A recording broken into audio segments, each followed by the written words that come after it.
పహల్గామ్ ఉగ్రదాడి తర్వాత భారత్ ఏం చేస్తుందా అని అనుకున్న వారికి వాటర్ సర్జికల్ స్ట్రైక్ ద్వారా పాకిస్తాన్కు ఊహించని షాక్ ఇచ్చింది కేంద్ర ప్రభుత్వం. కేంద్రం తీసుకున్న 5 కీలక నిర్ణయాల్లో ఒకటి సింధు జలాల ఒప్పందం నిలిపివేయడం. ఈ నిర్ణయం పాకిస్తాన్కు చాలా కష్టాలు తెచ్చిపెడుతుంది. ఎందుకంటే పాకిస్తాన్ ఏవైతే నదులపై ఆధారపడిందో ఆ నదులు భారత్ నుంచి ప్రవహిస్తాయి. దాదాపు 80% పాకిస్తాన్ భూభాగానికి సింధు జలాలే ఆధారం. 1961 జనవరి 12న కుదిరిన ఒప్పందం ప్రకారం భారత్ పాక్ మధ్య ప్రవహిస్తున్న 6 నదులపై 2 దేశాల వాటాలు నిర్ధారణయ్యాయి. సింధు జలాల ఒప్పందం అంటే రావి, బ్యాస్, సట్లెజ్, జీలం, చినాబ్, సింధు నదులు కలిపి పిలుస్తారు. ఇందులో సింధు నదికి ఎడమ వైపున రావి, బ్యాస్, సట్లెజ్, జీలం, చినాబ్ నదులు ప్రవహిస్తాయి. ఇందులో తూర్పున ఉన్న సట్లెజ్, బ్యాస్, రావి నదులపై భారత్కు, పశ్చిమాన ఉన్న సింధు, జీలం నదులపై పాక్ నియంత్రణ లభించాయి. ఇప్పుడు ఒప్పందాన్ని రద్దు చేయడం వల్ల పాక్లో వ్యవసాయం ప్రమాదంలో పడుతుంది. తర్బెల్, మంగళ పవర్ ప్రాజెక్టులకు ఇక్కట్లు తప్పవు. దీంతో కేంద్రం తీసుకున్న ఈ నిర్ణయం చాలా పెద్ద డిసిషన్ గా చెబుతున్నారు.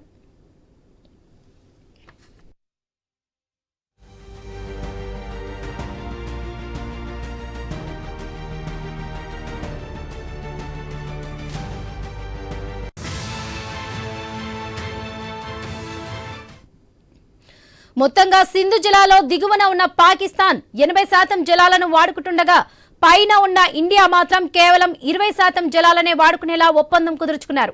అంతేకాకుండా పశ్చిమ నదుల్లో ఇండియా హైడ్రో పవర్ కు, తాగునీటికి మాత్రం అది కూడా పరిమితంగానే నీటిని వాడుకోవాలని, పాకిస్తాన్ కు నీటిని అడ్డుకోవడం లేదా వరదలను సృష్టించడం వంటివి చేయరాదని ఒప్పందంలో పేర్కొన్నారు.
సింధు జలాల ఒప్పందం రద్దుతో పైన ఉన్న భారత్ ఆ నదీ జలాల పాక్కు వెళ్లకుండా ఆనకట్టలు కట్టవచ్చు లేదా భారత్లోని ఇతర ప్రాంతాలకు నీటిని మళ్లించుకోవచ్చు. ఇదే గనుక జరిగితే పాకిస్తాన్లోని పంజాబ్, సింధు ప్రావిన్స్ ఎడారిగా మారే ప్రమాదంలో పడతాయని విశ్లేషకుల మాట. ఎందుకంటే పాకిస్తాన్లోని వ్యవసాయ భూముల్లో 80% భూములకు సింధు జలాలే కీలకం. ఈ 2 ప్రావిన్స్లలో వ్యవసాయ రంగానికి సింధు నదీ జలాల నుంచే 93% సాగునీళ్లు అందుతున్నాయి. పాక్ గ్రామీణ జనాభాలో దాదాపుగా 61% మంది అంటే 23.7 కోట్ల మంది ఇండస్ బేసిన్ లోనే నివసిస్తున్నారు.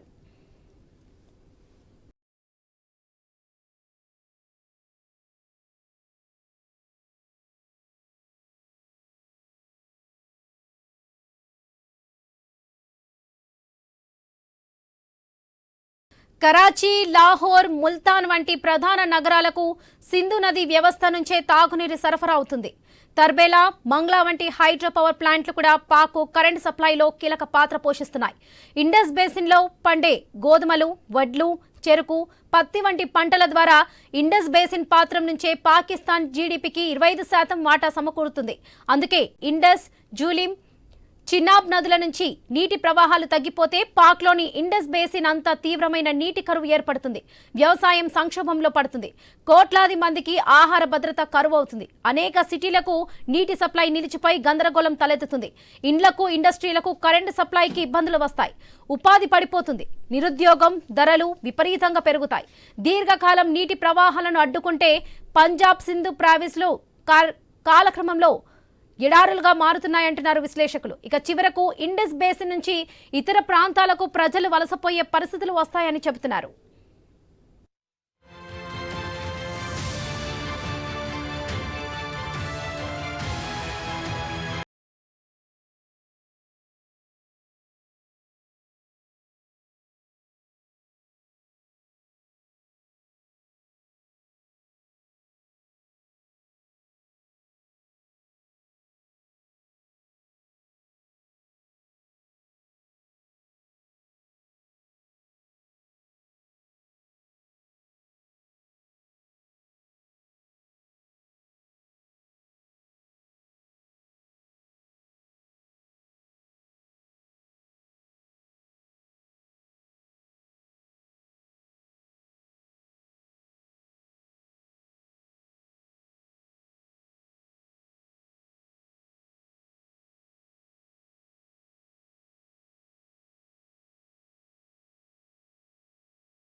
పహల్గామ్ ఉగ్రదాడి తర్వాత భారత్ ఏం చేస్తుందా అని అనుకున్న వారికి వాటర్ సర్జికల్ స్ట్రైక్ ద్వారా పాకిస్తాన్ కు ఊహించని షాక్ ఇచ్చింది కేంద్ర ప్రభుత్వం.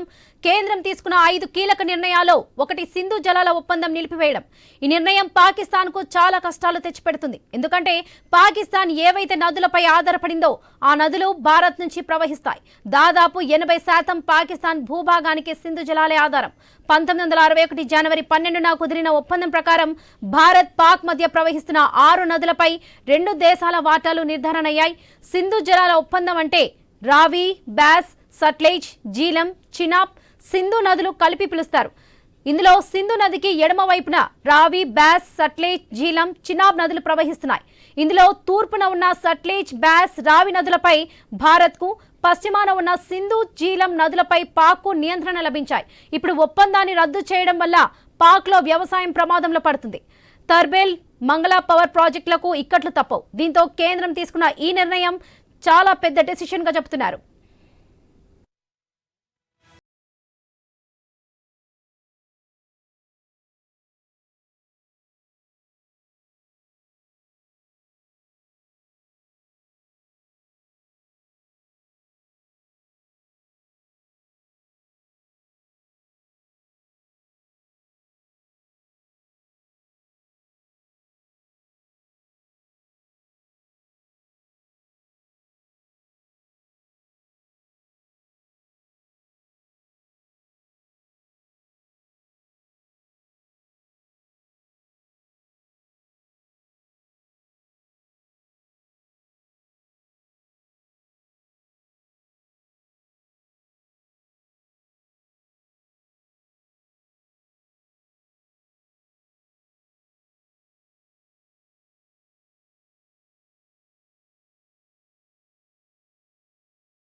పహల్గామ్ ఉగ్రదాడి తర్వాత భారత్ ఏం చేస్తుందా అని అనుకున్న వారికి వాటర్ సర్జికల్ స్ట్రైక్ ద్వారా పాకిస్తాన్ కు ఊహించని షాక్ ఇచ్చింది కేంద్ర ప్రభుత్వం. కేంద్రం తీసుకున్న 5 కీలక నిర్ణయాల్లో ఒకటి సింధు జలాల ఒప్పందం నిలిపివేయడం. సో ఇదే విషయానికి సంబంధించి మరిన్ని అప్డేట్స్ మా ప్రతినిధి స్వామి అందిస్తారు. స్వామి, పహల్గామ్ ఉగ్రదాడికి ప్రతీకగా భారత్ పాక్ కి కీలక నిర్ణయాలు అయితే తీసుకుంది. దీనికి సంబంధించిన డీటెయిల్స్ ఏంటి స్వామి?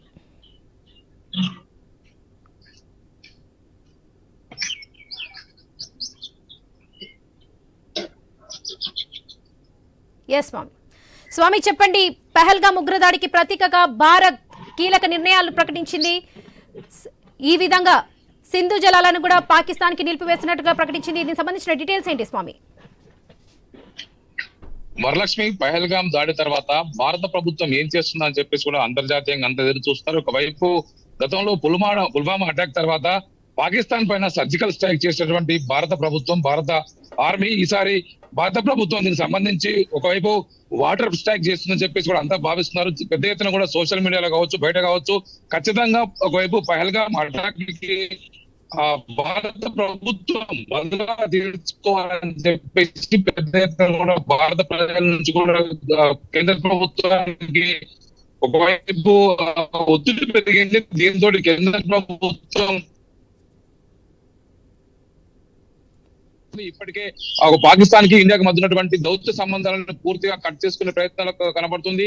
అటారీ మొత్తం వాగా బార్డర్ ని పూర్తిగా మూసివేసి రెండు దేశాల మధ్య వెళ్తున్నటువంటి వైపు ప్రయాణికులు కావచ్చు, ఇతర వ్యక్తులకు సంబంధించిన విషయంలో పూర్తిగా వీసాలు నిలిపివేశారు. మరోవైపు దీనికి సంబంధించినటువంటి విషయాలు భారత్ లో ఉన్న వారంతా పూర్తిగా పాకిస్తాన్ వెళ్ళిపోవాలని చెప్పేసి భారత ప్రభుత్వం ఇప్పటికే వారికి హెచ్చరిక జారీ చేసింది. మరోవైపు భారత్ నుంచి పూర్తిగా పంజాబ్ పూర్తిగా ఒకవైపు సింధు నది జలాల మీద ఆధారపడే పంజాబ్ కు పూర్తిగా వ్యవసాయం ఉంటుంది.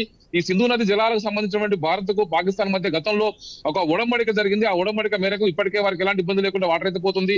సింధు నదితో అనేక 5 ఉపనదుల కలయికతోటి సింధు నది ప్రవహిస్తూ ఉంటుంది. హిమాలయాల నుంచి వెళ్ళేటువంటి సింధు నది భారత్ నుంచి పంజాబ్ మీదుగా పాకిస్తాన్ లో ప్రవహిస్తుంటుంది. ఒకవైపు సట్లెజు, రావి, బియాసు, జీలం నదులన్నీ కూడా దీనికి సంబంధించి దీనికి అన్ని కలిస్తేనే సింధు నది ఏర్పడుతుంది.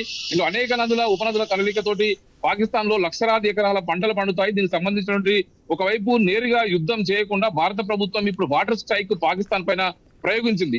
పుల్వామా అటాక్ తర్వాత ఏ విధంగా సర్జికల్ స్ట్రైక్ చేసిందో ఇప్పుడు పహల్గామ్ అటాక్ తర్వాత భారత ప్రభుత్వం వారికి పాకిస్తాన్ ను ఒకవైపు ఆర్మీ కావచ్చు, అక్కడ ఐఎస్ఐ సంబంధించినటువంటి ప్రోద్బలంతో పహల్గామ్ అటాక్ జరిగినట్టుగా భారత ప్రభుత్వం ఇప్పటికే గుర్తించింది. 28 మంది ఇందులో ఈ అటాక్ లో చనిపోవడం జరిగింది. దేశవ్యాప్తంగా కూడా సంచలనం సృష్టించినటువంటి ఈ పహల్గామ్ అటాక్ ఒకవైపు కాశ్మీర్ లో ఒకవైపు స్విట్జర్లాండ్ తలపించేటువంటి అందాలన్నీ కూడా ఒకవైపు కాశ్మీర్ లో ఉంటాయి. అలా అంతర్జాతీయంగా పెద్ద ఎత్తున కూడా ప్రయాణికులకు ఒకవైపు టూరిస్టులు అక్కడికి వస్తుంటారు. అది ఆర్టికల్ 370 రద్దు తర్వాత భారత ప్రభుత్వం తీసుకున్నటువంటి చర్యలతోటి అక్కడ ఉన్నటువంటి భద్రతా కారణంగా పెద్ద ఎత్తున కూడా భారత ప్రజలతో పాటు విదేశీయులు కూడా అనేక మంది అక్కడికి టూరిస్టులు అక్కడికి వచ్చి సేద తీరుతుంటారు. అక్కడ ఉన్నటువంటి హిమాలయ అందాలను ఆస్వాదిస్తుంటారు. ఇలాంటి తరుణంలో జరిగినటువంటి అటాక్ తోటి 28 మంది చనిపోవడం, చాలా మంది గాయపడడంతో కూడా భారత ప్రభుత్వం పాకిస్తాన్ దుశ్చర్య పైన కూడా కన్నెర చేసింది. ఇప్పుడున్న పరిస్థితుల్లో వారి మీద ఎలాంటి చర్యలు తీసుకోవాలని చెప్పేసి కూడా భావిస్తున్న తరుణంలో ప్రధాని నరేంద్ర మోడీ నేను జరిగినటువంటి ఉన్నత స్థాయి సమీక్ష సమావేశంలో పాకిస్తాన్ పైన వాటర్ సర్జికల్ స్ట్రైక్ చేయాలని చెప్పేసి కూడా భావిస్తున్నారు. ఇప్పుడు ఇందులో భాగంగా సింధు నది ఒప్పందాన్ని ఒక పక్కన పెడుతూ పాకిస్తాన్ కి వెళ్ళేటువంటి వాటర్స్ ని కట్ చేస్తే తప్ప పాకిస్తాన్ దారిలోకి రాదని చెప్పేసి కూడా భావిస్తున్నారు. పంజాబ్ ప్రధానంగా సింధు ప్రావిన్స్ ఏరియాలో అనేక రాష్ట్రాలన్నీ కూడా ఈ వాటర్ పైన ఆధారపడి లక్షలాది ఎకరాల పంటలు పండిస్తున్నారు. పాకిస్తాన్ లో పెద్ద ఎత్తున పంటలు పండేది ఒక్క సింధు నది పరివాహక ప్రాంతంలో కాబట్టి వాటర్ ని కనుక నిలిపివేస్తే పాకిస్తాన్ దారిలోకి వస్తుందని చెప్పేసి కూడా భారత ప్రభుత్వం భావిస్తూ దీనికి సంబంధించినటువంటి ఒప్పందాన్ని పక్కన పెడుతూ నిర్ణయం తీసుకున్నట్టుగా తెలుస్తుంది. Right Swami, thank you.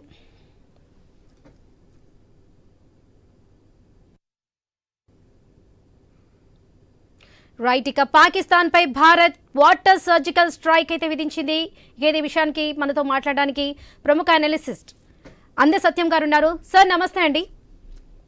నమస్తే అండి. తాజాగా పహల్గామ్ ఉగ్రదాడికి ప్రతీకగా భారత్ కీలక నిర్ణయాలు ప్రకటించింది. అందులో పాకిస్తాన్ దశాబ్దాలుగా సాగుతున్న సింధు జలాల సరఫరాను నిలిపివేసినట్లుగా ప్రకటించింది కేంద్ర ప్రభుత్వం. సో అసలు ఈ సింధు నది జలాల ఒప్పందం అంటే ఏంటి? ఇది మన దేశం విభజించిన తర్వాత 1947 నుంచి 61 వరకు అనేక చర్చలు జరిగాయి. ఇక ఈ చర్చల వల్ల కుదరకపోతే ప్రపంచ బ్యాంకు జోక్యం చేసుకొని ఇద్దరి మధ్య ఒప్పందం కుదిరింది.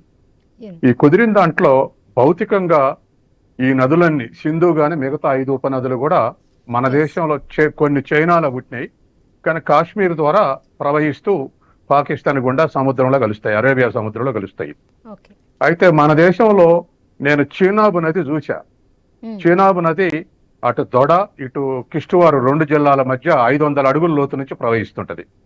మిగతా నదులు కూడా అట్నే మొత్తం హిమాలయ ప్రాంతం కాబట్టి మన దేశంలో ప్రవహించేటువంటి ప్రవాహం మొత్తం కూడా పాకిస్తాన్ దగ్గరకు పోయే వరకల్లా సింధు నదిలో కలిసి పాకిస్తాన్ ద్వారా ప్రయాణించేటప్పుడు మన డెల్టా, ఆంధ్రాలో డెల్టా యాక్ట్ ఉందో అట్లా నదులు వాళ్ళకు ఉపయోగపడుతున్నాయి. తెలంగాణలో లోతులో ఉండి నీళ్లు మనం లిఫ్ట్ చేసుకోవాల్సి వస్తుంది, ఆంధ్ర పోయే వరకల్లా నీళ్లు బయటకు వస్తున్నాయి డెల్టా లాగా. అట్లా సింధు నదిలో కలిసిన తర్వాత వాళ్ళకు అది ఒక డెల్టా. అయితే దరిదాపు 40 లక్షల ఎకరాలు ఈ డెల్టా ప్రాంతంలో సాగైతుంది. పాకిస్తాన్ మొత్తంలో 60 లక్షల ఎకరాల్లో వరి పండిస్తారు అనుకుంటే 40 లక్షల ఎకరాలు దీని కిందనే ఉంది. అంటే దరిదాపు 2/3 వరి పండించేటువంటి ప్రాంతం సింధు నది ప్రాంతం కింద నడుస్తుంది. నదులు మొత్తం ఆనాడు పరిష్కరించిన దాంట్లో అప్పర్లో ఉన్నటువంటి పడమట వైపు ఉన్నటువంటి 3 నదుల మీద పాకిస్తాన్కు, తూర్పు వైపు ఉన్నటువంటి 3 నదుల మీద మనకు నియంత్రణ, వాటిని రెగ్యులేట్ చేసేటువంటి అధికారం ఆనాటి ఒప్పందం ప్రకారం ఉంది. ఇప్పుడు నదులన్నీ మన నుంచే పోతున్నాయి కాబట్టి ఆ నదుల్ని మనం మళ్లించుకోవచ్చు. తర్వాత ఒక్క వరి పండించడమే కాదు, ప్రధాన నగరాలన్నిటికీ తూర్పున ఉన్నటువంటి నగరాలన్నిటికీ వాటర్ సప్లై పాకిస్తాన్ లో సింధు నది నుంచే. అట్లాగే 2 ఎలక్ట్రిసిటీ జనరేటర్ ప్రాజెక్టులు కూడా ఉన్నాయి.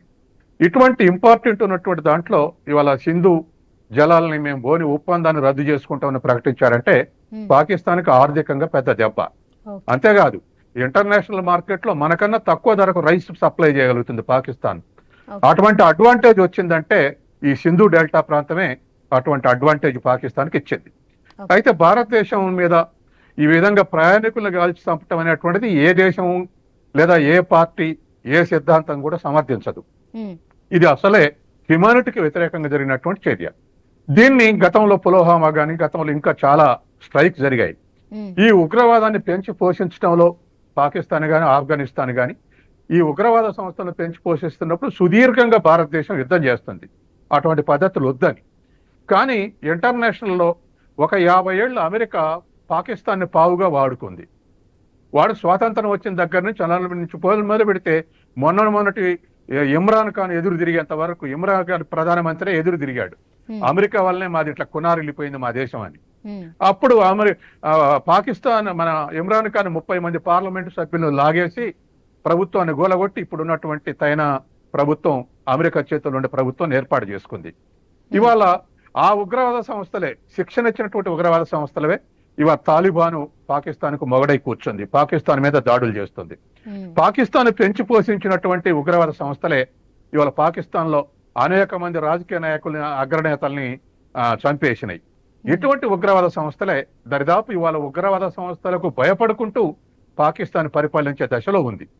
అటువంటి ఉగ్రవాద సంస్థలు ఇవాళ భారతదేశాన్ని ఇన్స్టేబుల్ చేయడానికి అనేక మందిని కాశ్మీర్ ద్వారా మన దేశంలో ప్రవేశపెడుతుంది. అలా ప్రవేశపెట్టినటువంటి ఉగ్రవాదులు నిన్న మన జారికి పాల్పొన్నటువంటి ఉగ్రవాద సంస్థలు.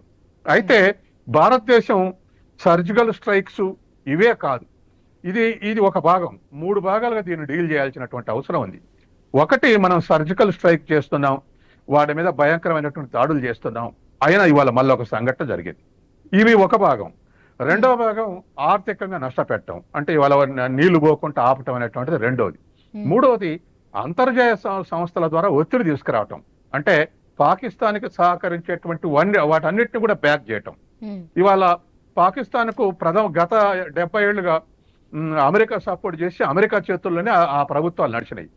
అట్లాగే చైనా కూడా పాకిస్తాన్ డెవలప్మెంట్ కు సహకరిస్తుంది. కాబట్టి వాటిని డిస్కరేజ్ చేయడానికి, ఎవరు పాకిస్తాన్కి సహాయం చేస్తే వాళ్ళని ఎండగట్టడానికి ఇంటర్నేషనల్ ఏజెన్సీస్ అన్నింటినీ కూడా మనం అంతర్జాతీయంగా దీన్ని మనం యుఎన్ఓలో కానీ మిగతా చోట్ల కానీ ఒంటరి చేయాల్సినటువంటి అవసరం ఉంది. అవసరమైనప్పుడల్లా యుఎన్ఓలో జమ్మూ కాశ్మీర్ ఇష్యూని పాకిస్తాన్ రైజ్ చేస్తుంది మనల్ని డిఫెన్స్ లో పడేయటానికి. కానీ మన దేశ అధినేతల్ని ఒక విషయంలో అభినందించవచ్చు. కాశ్మీర్ విషయం వచ్చినప్పుడల్లా అమెరికా చాలా సార్లు మేము మధ్యవర్తిగా వహిస్తాం మీ ఇద్దరి మధ్య అని చెప్పి గత 50 ఏళ్ళు కంటే ఇందిరాగాంధీ అయినా, నెహ్రూ అయినా, వాజ్పేయి అయినా, లేకపోతే ఇప్పుడున్న మోడీ అయినా, లేకపోతే అంతకుముందు ఉన్నటువంటి రాజీవ్ గాంధీ, అందరూ కూడా ఒకే వైఖరితో ఉన్నారు. ఇది పాకిస్తాన్ మాకు మధ్య ఉన్నటువంటి ద్విపక్ష ఒప్పందంలో భాగంగా చర్చనీయాంశం తప్ప మీరు జోక్యం చేసుకోవడానికి వీలు లేదని చెప్పేసి రిజెక్ట్ చేసుకుంటూ వచ్చినాయి. ఇదే వైఖరిని ఇప్పుడు కూడా భవిష్యత్తులో కూడా ఈ 2 దేశాల మధ్య జరిగే చర్చలు కానీ ఏదైనా ఒక ఏకాభిప్రాయానికి రావాల్సిన అవసరం ఉంది. ఇవాళ సాయంత్రం 6ంటికి అఖిలపక్ష మీటింగ్ ఏర్పాటు చేస్తుంది ప్రభుత్వం. దాంట్లో ఇప్పటికీ అనేక రాజకీయ పక్షాలు ఖండించినాయి. అయితే కాశ్మీర్లో సుస్థిరత అంటే ప్రజల సహకారం ఉండొద్దు. ప్రజల సహకారం ఉండాలంటే ప్రజలని మనం గమనంలోకి తీసుకోవాలి, వాళ్ళలో స్టెబిలిటీ తీసుకురావాలి, వాళ్ళ కాన్ఫిడెన్స్ బిల్డప్ చేయాలి. స్వార్థం కోసం రాజకీయ ఎత్తుగడలు వేస్తే ఇంకో ఇటువంటి డెవలప్మెంట్స్ అంతర్జాతీయంగా ఇతర దేశాలు ఉగ్రవాదం చూపించడం ఒక కారణం అయితే, మన దేశంలో ఆ కాశ్మీర్లో అవకాశవాద వైఖరి ప్రశ్నించడం వల్ల కూడా డోల్ డ్రమ్స్లకు పోయింది వాళ్ళ కాశ్మీర్. ఎన్నడూ కూడా కాశ్మీర్లో 3 పార్ట్స్ ఉన్నాయి, మన తెలంగాణ ఆంధ్ర రాయలసీమ ఉన్నట్టుగానే. అక్కడ కాశ్మీర్లో ముస్లింలు ఎక్కువ ఉంటారు, లడఖ్లో బౌద్ధులు ఎక్కువ ఉంటారు, జమ్మూలో హిందువులు ఎక్కువ ఉంటారు. 3 ప్రాంతాల్లో వాళ్ళ 3 ప్రాంతాల మధ్య ఎన్నడూ ఘర్షణ లేదు. కానీ హిస్టారికల్ గా కానీ రాజకీయ పార్టీలు ప్రవేశించి ఇవాళ ఈ దుస్థితి తీసుకొచ్చినాయి. కాబట్టి ఇప్పటికైనా ఏకాభిప్రాయానికి కాశ్మీర్ మీద తీసుకున్నటువంటి ఏ నిర్ణయాలైనా అన్ని రాజకీయ పక్షాలని ఇన్వాల్వ్ చేసి ఒపీనియన్ బిల్డప్ చేసుకుంటే మనకు అవకాశం ఉంటుంది. అట్లా కాకుండా ఎవరికి వాళ్ళ దాని మీద పెత్తనం చేయాలి, దాన్ని చేతిలో ఉంచుకోవాలనేటువంటి వైఖరితోటి, పాక్షిక వైఖరితోటి వ్యవహరిస్తే ఇది రాసపుండులాగా తయారైంది. ముందు కూడా అది కొనసాగే అవకాశం ఉంది. ఈ ఇష్యూ మీద దేశవ్యాప్తంగా ప్రపంచవ్యాప్తంగా మన దేశాన్ని ఏదో ఒక ఇన్స్టెబిలిటీ ఉంది అనే ఒక ఒపీనియన్ ఫామ్ అయ్యేందుకు ఉపయోగపడతా ఉంది. కాబట్టి వాళ్ళ ప్రభుత్వం 3 రకాలుగా డీల్ చేయాల్సినటువంటి అవసరం ఉంది. ఒకటి, ఇప్పుడు ప్రకటించినటువంటి చర్యల ద్వారా పాకిస్తాన్ ఎకానమీ దెబ్బతింటుంది, ముఖ్యంగా వ్యవసాయ రంగంలో. రెండవది, సర్జికల్ స్ట్రైక్ సైన్యం పరంగా ఏం చర్యలు తీసుకుంటారు అనేటువంటిది రెండవది. అది అన్ని పక్షాలు కాన్ఫిడెన్స్ లో తీసుకొని చేయాల్సినటువంటి పని. మూడవది, అంతర్జాతీయ సహకారం లేకుండా చేయాల్సినటువంటి అవసరం ఉంది. ఇవాళ మనకు ఆయుధాలు సప్లై చేస్తూనే పాకిస్తాన్ కూడా ఆయుధాలు సప్లై చేస్తున్నాయి, అమెరికా సప్లై చేస్తుంటే ఇతర దేశాలు సప్లై చేస్తున్నాయి. కాబట్టి అటువంటి వైఖరిని వాళ్ళు విడనాడాల్సినటువంటి అవసరం ఉంది. తర్వాత మేము సహకరిస్తామని వాళ్ళ స్టేట్మెంట్ ఇస్తారు, రేపటికల్లా వాళ్ళకి ఆయుధాలు దిగుతాయి. కాబట్టి ఇటువంటి అవకాశవాద వైఖరి, ఇతర దేశాల యొక్క వైఖరిని కూడా మనం ఎండగట్టాల్సినటువంటి అవసరం ఉంది. మనం రాజీ పడి పాకిస్తాన్ మాకు శత్రువు కానీ అమెరికా మిత్రుడు అంటే కుదరదు. పాకిస్తాన్ కు సహాయం చేసేటువంటి ఏ దేశమైనా శత్రువే. కాబట్టి ఆ వైఖరితోటి వాళ్ళ భారతదేశం వ్యవహరించాల్సినటువంటి అవసరం ఉంది. ఎందుకంటే ఇవాళ టూరిజంలో ముఖ్యంగా సినిమా షూటింగులకు మొత్తం దేశంలో ఉన్నటువంటి సినిమా మొత్తం ఇతర దేశాల పోయి షూటింగ్ జరుపుకోవాల్సి వస్తుంది. అదే కాశ్మీర్లో ఆ అవకాశం గతంలో ఉంది, ఇప్పుడిప్పుడే మళ్ళీ పోతుంటే ఇప్పుడు ఈ సంఘటన ఎదురైంది. అంటే దరిదాపు ఇతర దేశాల్లో స్వీడన్ కానీ మన స్కాండినేవియన్ కంట్రీస్ డెన్మార్క్, స్వీడన్ ఇటువంటి దేశాల్లో టూరిజం మీదనే దరిదాపు 20% ఇన్కమ్ వస్తుంది. మన దేశ జీడిపిలో ఒక 20% టూరిజం మీద వస్తే అనేకమైన హిస్టారిక్ ప్లేస్లు ఉన్నాయి. మన జీడిపిలో ఒక మంచి గంతు వస్తుంది, ఒక స్టెప్ పైకి వస్తుంది. కానీ ఇగో ఇటువంటి సంఘటనలు జరిగితే ఖచ్చితంగా దేశం నష్టపోతుంది. మనకు హెవెన్ ఏది అంటే, స్వర్గం ఏది అంటే దేశంలో కాశ్మీరే లేదా హిమాచల్ ప్రదేశే. ఆ ప్రాంతాలను డిస్టర్బ్ చేస్తా ఉన్నారు. దాంతో మనకు టూరిజం మీద వచ్చేటువంటి ఇన్కమ్ పడిపోతా ఉంది.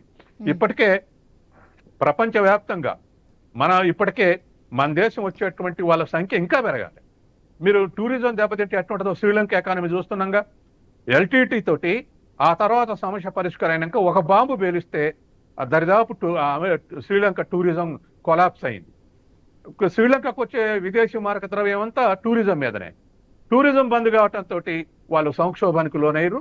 విదేశీ మారక ద్రవ్య సంక్షోభం వచ్చి ఇవాళ IMF, ప్రపంచ బ్యాంక్ దగ్గర డాలర్లు అడుక్కునే స్థితిలో ఉన్నారు. కాబట్టి మనకు వచ్చేటువంటి ఇటువంటి సోర్స్ ని దెబ్బతీస్తున్నాయి. కాబట్టి అన్ని రాజకీయ పార్టీలు ఏకాభిప్రాయంతో దీన్ని డీల్ చేయాల్సినటువంటి అవసరం ఉంది.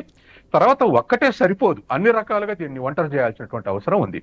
తర్వాత రెండవది, ఈ స్వదేశంలో కూడా కాశ్మీర్లో కూడా ఉగ్రవాదులకు సానుభూతి పరి ఉన్నటువంటి, ఎందుకు వచ్చిన ఈ సానుభూతి నేను ఒక మాట చెప్తా. ఎందుకు వచ్చింది ఈ సానుభూతి అంటే, ఆ ఫారూక్ అబ్దుల్లాని కూలదేయడానికి ఆనాడు GMC గవర్నమెంట్ అని ఒక కృత్రిమైనటువంటి ప్రభుత్వాన్ని తీసుకొచ్చారు. ఆ వీకెస్ట్ గవర్నమెంట్ ఉన్నప్పుడు సపరేట్ ఆర్గనైజేషన్స్ వచ్చినాయి, JKLF లాంటి వేర్పాటువాద ఆర్గనైజేషన్స్ వచ్చినాయి. ఆ వేర్పాటువాద ఆర్గనైజేషన్స్ మీద కొంత నిర్బంధం పెంచగానే అందులో నుంచే ఉగ్రవాద సంస్థలు బయటకు వచ్చినాయి. స్వదేశంలో ఉగ్రవాద సంస్థలు, దీనికి అనుకూలంగా పాకిస్తాన్ నుంచి విదేశీ హెల్ప్ చేయటం అటువంటిది ఇది. కాబట్టి ఇది కాశ్మీర్లో జరగట్లే, ఢిల్లీలో పార్లమెంట్ మీద జరిగింది, హైదరాబాద్ లో జరిగింది, కోయంబత్తూర్లో జరిగింది, అన్ని దేశం అంతా జరుగుతున్నాయి. ఇదంతా ఏమిటికి అంటే మన స్థిరత్వాన్ని జరగొట్టడానికి. కాబట్టి ఇది సైద్ధాంతికంగా కూడా ఎదుర్కోవాల్సినటువంటి అవసరం ఉంది, సైద్ధాంతికంగా కూడా. కాబట్టి ఈ సైద్ధాంతిక పాపులారిటీ పెంచాల్సినటువంటి అవసరం ఉంది. దీన్ని మతం దృష్ట్యానో ఓట్ల దృష్ట్యానో ఈ దృష్ట్యా చూడకూడదు. దీన్ని కేవలం ఉగ్రవాద దృష్ట్యానే చూడాలి. దేశభక్తితోటి మన దేశాన్ని ఇన్స్టెబిలైజ్ చేయడానికి ఇటువంటి పనులు చేస్తున్నటువంటి దృష్టితో చూడాలి మనం. Right sir, thank you so much. Right.